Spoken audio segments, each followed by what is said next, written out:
السلام علیکم ورحمۃ اللہ وبرکاتہ۔ الحمد للہ رب العالمین والصلاة والسلام علی رسولہ الکریم وعلی آلہ واصحابہ اجمعین، اما بعد فاعوذ باللہ من الشیطان الرجیم، بسم اللہ الرحمن الرحیم۔ لا ينهاكم الله عن الذين لم يقاتلوكم في الدين ولم يخرجوكم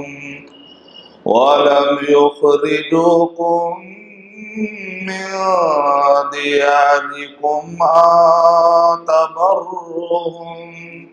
أن تبروهم وتقسطوا إليهم إن الله يحب المقسطين۔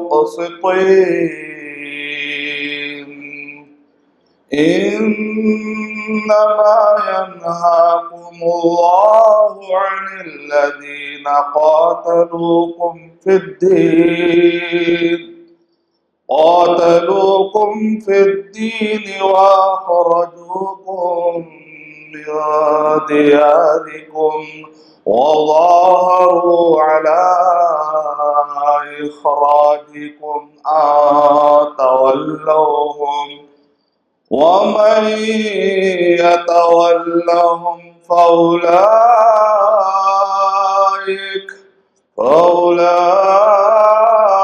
هم الظالمون۔ رب اشرح لي صدري ويسر لي امري واحلل عقدۃ من لسانی یفقہوا قولی۔ میں سب سے پہلے اللہ سبحانہ و تعالیٰ کا شکر بجا لاتا ہوں، بے پایا درود و سلامتی ہو محمد مصطفیٰ صلی اللہ علیہ وسلم پر۔ میں دعا کرتے ہوئے اپنے اس بیان کا میں آغاز کرنا چاہتا ہوں۔ میں دعا کرتا ہوں اللہ سبحانہ و تعالیٰ سے کہ اللہ سبحانہ و تعالیٰ اس جلسے کے نظم کو قائم کرنے والے آرگنائزر جناب کاظم صاحب اور ان کے سارے رفقا، جی سی پی کی پوری مکمل تندہی سے کام کرنے والی ٹیم، کہ اللہ سبحانہ و تعالیٰ محنتیں قبول فرمائے۔ سامعین میں موجود بزرگ، نوجوان اور میری ماؤں اور بہنوں، میں دعا کرتا ہوں کہ جو ٹائم کی قربانی دے کر آپ یہاں پر جمع ہوئے ہیں، اس محفل کے برخاست ہونے سے پہلے اللہ سبحانہ و تعالیٰ دنیا اور آخرت کے ہمارے سارے مسائل حل فرما دیں۔ جس ٹاپک پر میں آپ کے سامنے گفتگو کرنے جا رہا ہوں، عنوان ہے ہندوستان سے مسلمانوں کی وفاداریاں، 10 دلیلیں، 10 مثالیں۔ اس ٹاپک کو لینے کی کیا وجہ ہے؟ اس ٹاپک کو لینے کی وجہ یہ ہے کہ میڈیا کے بعض گوشے آئے دن یہ پروپیگنڈا پھیلاتے ہیں، یہ خبریں نشر کرتے ہیں کہ مسلمان دیش دھروہی ہیں، مسلمان اس ملک کے لیے خطرہ ہیں، مسلمان اس ملک کو چاہتے نہیں ہیں، مسلمانوں کے زندگیوں سے بے وفائی کی بو آتی ہے۔ یہ دراصل وہ لوگ کہتے ہیں جن کو اصل میں ہندوستان کی تاریخ کا بھی علم نہیں ہے، نہ ہندوستان کے مزاج کا علم۔ اگر ہم مختصر انداز میں آپ کے سامنے اگر میں وہ شعر پڑھ دوں تو کچھ ہمارے اس موضوع کی وضاحت ہوتی چلے جائے گی۔ جنگ آزادی کی شروعات جس نے کی وہ ٹیپو سلطان مسلمان ہی تھا۔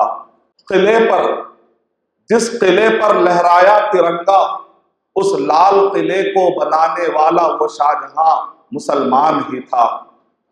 صحافت کے ذریعے سیاسی بیداری پیدا جس نے کی، ہندوستان میں وہ ابوالکلام آزاد مسلمان ہی تھا۔ دفاع ہند کے لیے ٹیکنالوجی جس نے فراہم کی، وہ پی جے عبدالکلام مسلمان ہی تھا۔ یہ اگر ہم تھوڑا سا تاریخ کا جائزہ لیتے ہیں تو بات سمجھ میں آ جاتی ہے کہ بعض اوقات مسلمانوں کو جواب دینے کے لیے ہم کو یہ بزم سجانی پڑتی ہے۔ اکیڈمک انداز میں ہندوستان کے قانون کے دائرے میں رہتے ہوئے ہم کس طریقے سے ان سوالات کا جوابات دیں، اس کی ایک محنت ہے، اس کی ایک کوشش ہے۔ اور اگر آپ ہندوستان میں مسلمانوں کے بارے میں، ان کی تاریخ کے بارے میں آپ سمجھنا چاہتے ہیں کہ ایک مسلمان کیا ہندوستان سے محبت کرتا ہے یا نہیں کرتا، تو ہم پہلا جواب دینا چاہیں گے کہ ہم مسلمان تقدیر پر ایمان رکھتے ہیں۔ ہم مسلمان تقدیر پر ایمان رکھتے ہیں۔ ہمارے تقدیر میں یہ لکھا ہوا ہے کہ اللہ سبحانہ و تعالیٰ نے ہم کو سعودی عرب میں پیدا نہیں کیا، اللہ سبحانہ و تعالیٰ نے ہم کو کسی اور ملک میں پیدا نہیں کیا، بلکہ اللہ سبحانہ و تعالیٰ نے میرے تقدیر میں یہ مقدر کیا کہ مجھے ہندوستان میں پیدا ہونا ہے۔ جس اللہ سبحانہ و تعالیٰ نے میرے تقدیر میں یہ لکھ دیا کہ میرا پیدا ہونا ہندوستان میں ہے، وہ میری اچھا سے نہیں ہے، وہ میری خواہش سے نہیں ہے، وہ اللہ سبحانہ و تعالیٰ کی خواہش سے ہے۔ اور ایک مسلمان اللہ کے فیصلے پر راضی ہوتا ہے۔ رضیت باللہ ربا وبالاسلام دینا وبمحمد رسول النبی۔ ایک مسلمان جو تقدیر کو سمجھ چکا ہے، ایک مسلمان جو تقدیر کو مانتا ہے، اگر وہ ہندوستان میں پیدا ہوتا ہے تو ہم اس کو اپنے تقدیر کا حصہ سمجھتے ہیں۔ ہمارے تقدیر میں لکھا ہوا ہے کہ ہم کو ہندوستان میں پیدا کیا جائے، تو ہم کیوں نہ راضی ہوں؟ ہم راضی کیوں نہیں ہوں گے؟ برابر راضی ہوں گے۔ ہمیں ایسی کوئی بے چینی نہیں ہے کہ ہم ہندوستان میں کیوں پیدا ہو گئے۔ اللہ کے اس فیصلے سے راضی ہے تو اللہ کے اس فیصلے سے ہمیں محبت بھی ہے۔ اللہ نے جہاں پیدا کر دیا اس کو ہم بہت چاہتے ہیں، اس کو ہم پسند کرتے ہیں، تو لہذا اس زمین سے محبت کرنا، اور یہاں پر اللہ نے پیدا کیا، اللہ کی رضامندی میں اپنی رضامندی کو قائم رکھنا، اس بات کی دلیل ہے کہ ہم مسلمان اس زمین سے محبت کرتے ہیں۔ اور جب ہندوستان پر جنگ آزادی کے بادل منڈلا رہے تھے تو اس وقت پر ہندوستان کے لیے سب سے بڑھ کر قربانیاں دینے والے کون تھے؟ یہ مسلمان تھے۔ اگر آپ انڈیا گیٹ اگر آپ دلی جاتے ہیں تو انڈیا گیٹ کے پتھروں پر نام لکھے ہوئے کہ کن کن لوگوں نے قربانیاں دی، یہاں پر اس ملک کے کن لوگوں نے قربانیاں دی، ان کے ناموں کا اس کے اندر ذکر آیا ہے، اور تقریباً 90,000 لوگوں کے نام اس پر لکھنے کا فیصلہ کیا گیا، نامینیٹڈ، ان کا نام لیا گیا کہ یہ 90,000 لوگ ہیں کہ جن کو نامینیٹ کیا جاتا ہے۔ لیکن جب نام لکھنے کی کارروائی شروع ہوئی تو پتھر ختم ہو گئے، لیکن نام ابھی لکھنا باقی تھا، تو اس کے لیے ایک ویب سائٹ بنایا گیا، theindiagate.com، ایک ویب سائٹ بنایا گیا۔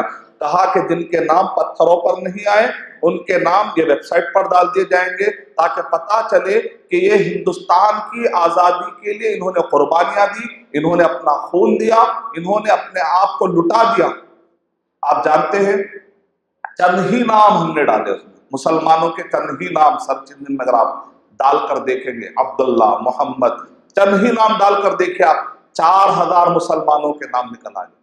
اگر آپ پورے نام ڈالیں گے نہ جانے کتنے مسلمانوں کے نام آ جائیں گے۔ یہ وہ نام ہے جن کا ڈاکومنٹیشن ہوا، ورنہ ایسے کئی نام ہیں جن کا بھی ڈاکومنٹیشن بھی نہیں ہوا۔ تو مسلمانوں نے اس ملک کی آزادی کے لیے بہت بڑا رول ادا کیا۔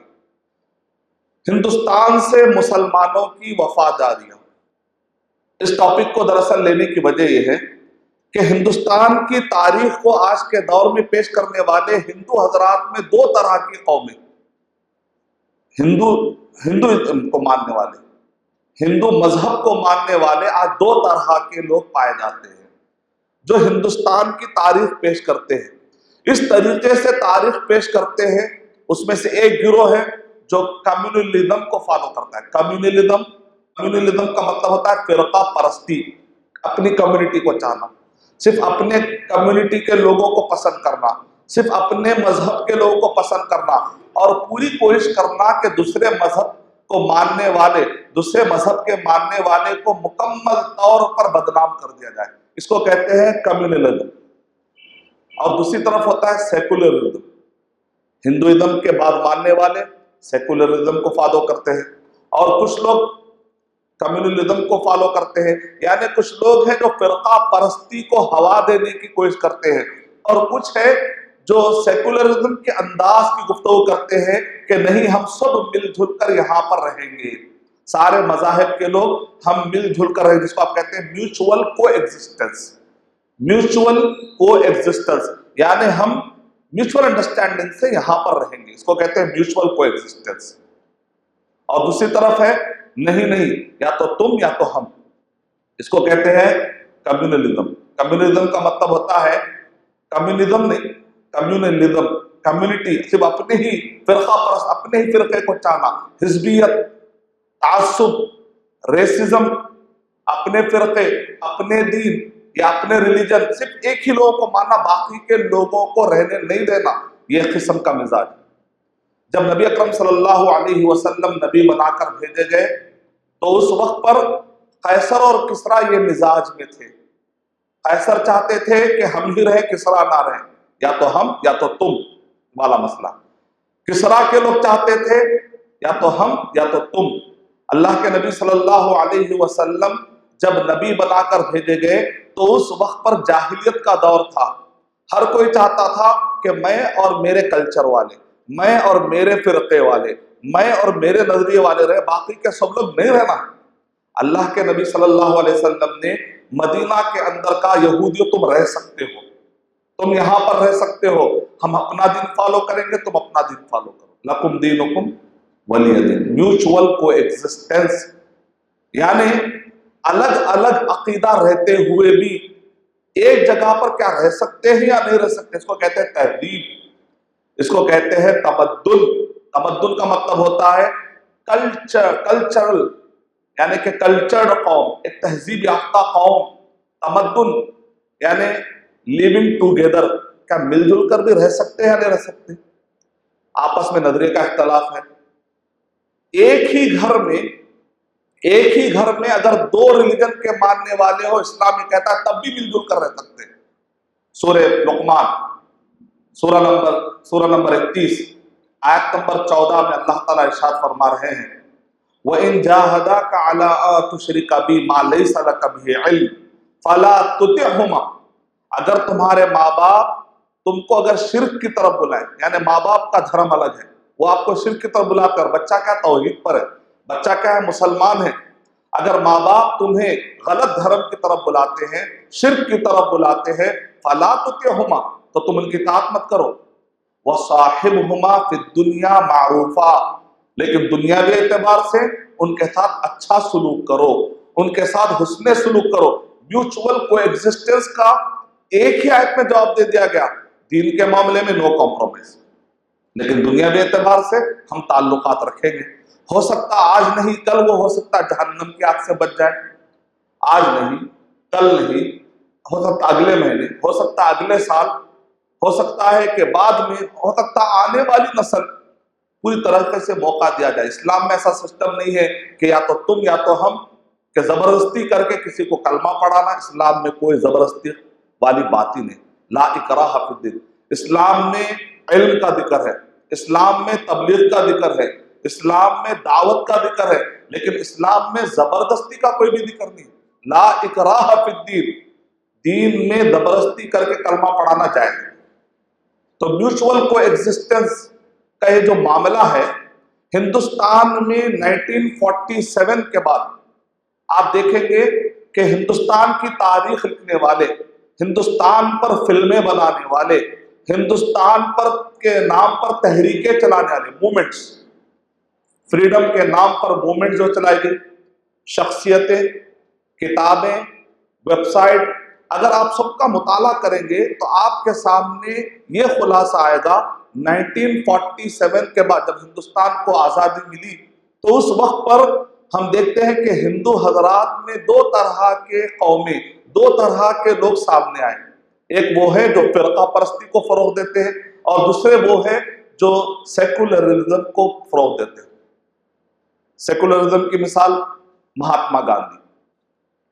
مہاتما گاندھی نے کیا کہا؟ رام راجیہ میں قائم کروں گا، یعنی رام راج کا مطلب یہ ہے کہ ہم مدبھیڑ نہیں کریں گے، ہم کنفرنٹیشن نہیں کریں گے، ہم لڑائی کا راستے پر نہیں چلیں گے، ہم پورے مذاہب کو لے کر چلنے کی کوشش کریں گے۔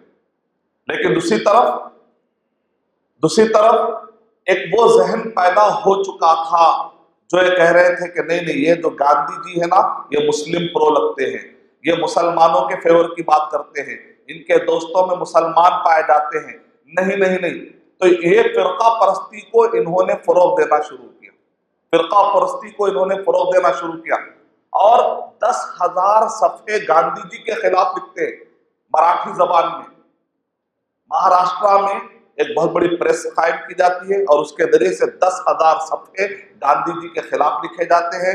اس رام راجیہ کا جو کانسیپٹ ہے اس کے خلاف لکھے جاتے ہیں، اور اس کا نام انہوں نے رکھا ہندو مہاسبھا۔ ہندو مہاسبھا کا مطلب ہے ہم ملیٹنٹ انداز میں جائیں گے، ہم صرف ہندوازم ہی کے لوگوں کا غلبہ چاہتے ہیں، دوسرے کسی بھی ریلیجن کا یہاں پر غلبہ نہیں چاہتے، ہمارا یہ دیش ہے، ہم اسی کے ہوگر ہیں، ہم اس کو باقی رکھیں گے۔ اب اس نظریے کو ماننے والے دو نام آپ کے سامنے آتے ہیں، ایک ہے نتھو رام گوڈسے اور دوسرا نام آتا ہے ساورکر۔ آپ جانتے ہیں کہ بہت گاندھی جی کے خلاف لکھا گیا، یہاں تک کہ جب 1948 میں ایک واقعہ پیش آتا ہے کہ گوڈسے بہت دنوں تک لکھتا رہا، یہ شخص لکھتا رہا، جب دیکھا کہ لوگ اس کی بات پر توجہ نہیں دے رہے تو ایک دن وہ سیدھا گاندھی جی کے سامنے جاتا ہے اور 3 مرتبہ فائر کر دیتا ہے، 3 گولیاں گاندھی جی کے سینے پہ وہ تان دیتا ہے۔ نتیجے میں آپ جانتے ہیں کہ 30 جنوری 1948 میں دیہانت ہو جاتا ہے، مر جاتے ہیں، اور پورے لوگ جو گاندھی جی کے چاہنے والے ہیں پتھر لے کر ساورکر کے گھر پر جا کر مارتے ہیں، اور گوڈسے کو پکڑا جاتا ہے۔ اس کے بعد سپریم کورٹ میں پیشی کی جاتی ہے، پوچھا جاتا ہے کہ تم نے ایسا کیوں کیا، تو وہ کہتا ہے کہ جب آزاد ہوا ہندوستان تو مسلمانوں کے پرو میں کافی باتیں ہو رہی تھی، اس وجہ سے ہم چاہ رہے تھے کہ یہاں پر ایک فرقے کے ماننے والے، ایک مذہب کے ماننے والے سپریم کورٹ میں ٹھہر کر اس نے تقریر کی، اور سپریم کورٹ نے وہ ساری تقریر کو الفاظ میں نوٹ کیا، اور آج وہ انٹرنیٹ پر موجود ہے۔ یعنی کہ وہ مرنے سے پہلے جب 1 سال کے بعد 1949 میں جب پھانسی پر لٹکا دیا گیا گوڈسے کو، تو اس سے پہلے اس سے پوچھا گیا کیا تم نے پورے ہوش و حواس کے ساتھ کیا یا تم یہ پاگل ہو چکے ہو؟ تو کہا کہ میں پورے ہوش و حواس کے ساتھ کر رہا ہوں، ہماری پوری ٹیم ہے۔ اب جانتے ہیں ہندو مہاسبھا اور RSS کہتے ہیں کہ گوڈسے سے ہمارا کوئی تعلق نہیں، گوڈسے سے ہمارا کوئی تعلق نہیں ہے، لیکن گوڈسے کے سارے بھائی اور خاندان والے کہتے ہیں کہ ہم گھر سے زیادہ RSS کے گھروں کے اندر، RSS کے مدرسوں میں، RSS کے انسٹیٹیوٹ میں ہماری زندگی پلی، ہمارا گہرا تعلق RSS سے۔ آج بھی ڈیبیٹنگ پوائنٹ ہے کہ گوڈسے کا تعلق RSS سے ہے یا نہیں ہے، لیکن حقائق اور بہت سارے مورخین کہتے ہیں کہ ان کا تعلق RSS سے ہے۔ اب سوال یہ ہے کہ یہ گوڈسے ہو یا ساورکر ہو، ہندو مہاسبھا کے ماننے والے ہوں یا RSS کے ماننے والے ہوں، آپ تعجب کریں گے جب ہندوستان کی آزادی کے لیے گاندھی جی محنت کر رہے تھے، نہرو جی محنت کر رہے تھے، مولانا ابوالکلام آزاد رحمت اللہ علیہ محنت کر رہے تھے، یہ لوگ الوف تھے، کنارہ کش ہو چکے تھے، ان کا فریڈم کے لیے، ہندوستان کی آزادی کے لیے RSS اور ہندو مہاسبھا کے لوگوں کا نام و نشان تک نہیں ملتا۔ کس نے کہا؟ میں نے نہیں کہا، ٹائمز آف انڈیا سپٹمبر کی 2 تاریخ اور 2016 میں یہی بات راہل گاندھی نے کہی کہ RSS had no struggle at the time of freedom. Freedom کے وقت پر RSS کی کوئی محنت نہیں تھی۔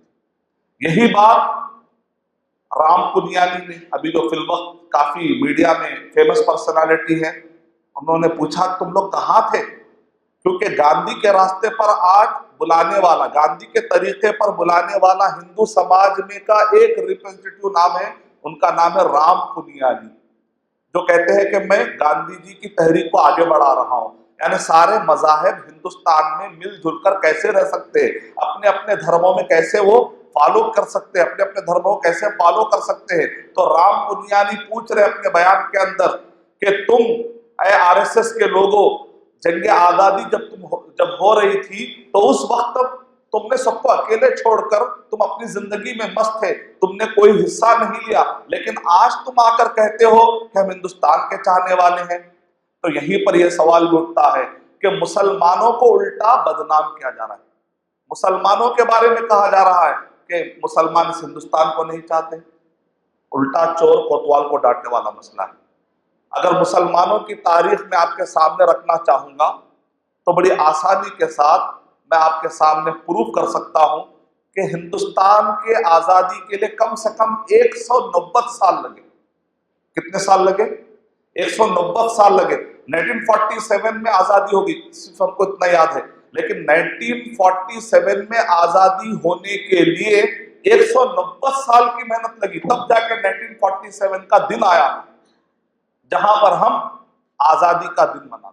لیکن یہ 190 سالہ تاریخ اگر آپ پڑھیں گے تو آپ کو اندازہ ہو جائے گا کہ سکھ دھرم کے ماننے والے، کرسچینٹی کے ماننے والے، ہندوازم کے سیکولرزم کو بھی ماننے والے، کمیونزم والے تو خیر دور کی بات ہے، وہ تو تھے ہی نہیں، آزادی کے جنگ میں تو ان کی کوئی شرکت تھی نہیں، سیکولرزم کے ماننے والے بھی سب ہمت ہار چکے تھے۔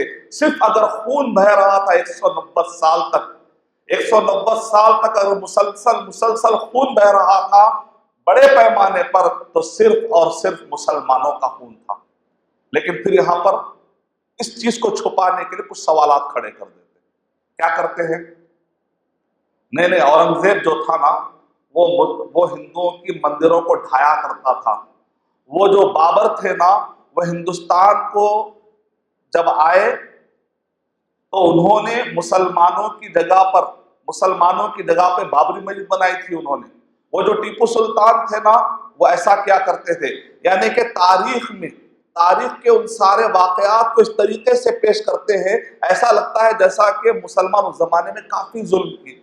تو میں آپ کو بتانا چاہوں گا،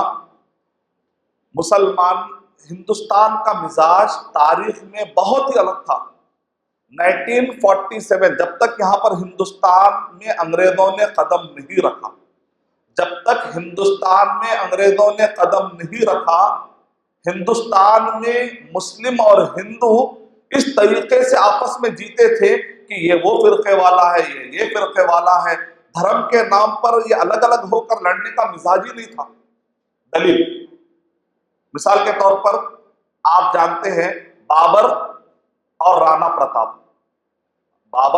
پرتاپ کے درمیان جنگ ہوئی۔ آپ جانتے ہیں بابر کا ساتھ دینے والا جو پوری فوج کا جو سردار تھا، بابر کا ساتھ دینے والا ایک ہندو تھا اس وقت پر۔ بابر کا ساتھ دینے والا ایک ہندو تھا، اور ادھر رانا پرتاپ سنگھ کو ساتھ دینے والا اور پورے فوج کا جو ذمہ دار تھا اس کا نام تھا حکیم سوری۔